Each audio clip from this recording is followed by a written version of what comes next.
حضرت عمر فاروق رضی اللہ تعالیٰ عنہ نا جناب فاروق اعظم ہمیشہ کام کرتے تھے، ہمیشہ ڈیوٹی کرتے تھے، اور انہوں نے بڑی ڈیوٹی کی، زندگی میں بڑا کام کیا۔ ہم نہ سو جاتے ہیں، ہم آرام کرتے ہیں، بلکہ مرضی کی نیند ہے، مرضی کا جاگنا۔ حضرت عثمان غنی رضی اللہ تعالیٰ عنہ فرماتے ہیں سخت دھوپ تھی مدینہ منورہ میں اور سب لوگ سو رہے تھے، تو میں کسی کام کے لیے چھت پہ گیا تو میں نے دیکھا کہ ایک بوڑھے شخص ہیں تو وہ اونٹوں کو ہانکتے ہوئے آ رہے ہیں۔ تو میرے دل میں خیال آیا کہ یہ مجھے ملے تو میں انہیں سمجھاؤں کہ ساری دنیا جو سو رہی ہے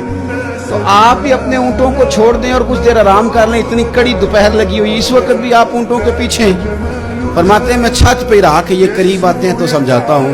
لیکن وہ قریب آئے تو میں تڑپ ہی گیا۔ وہ عام شخصیت تو نہیں، وہ تو امیر المومنین حضرت عمر فاروق ہے رضی اللہ تعالیٰ۔ میں نے ان سے کہا کہ امیر المومنین اس دھوپ میں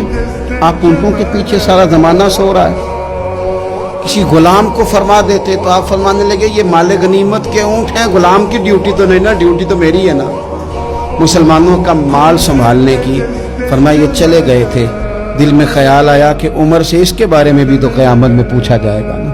تو جو سونے والے ہیں وہ سو رہے ہیں پر میری تو ڈیوٹی ہے نا، مجھے تو جاگنا ہے نا۔ اعلیٰ حضرت فاضل بریلوی رحمت اللہ علیہ فرماتے ہیں سونا جنگل رات اندھیری،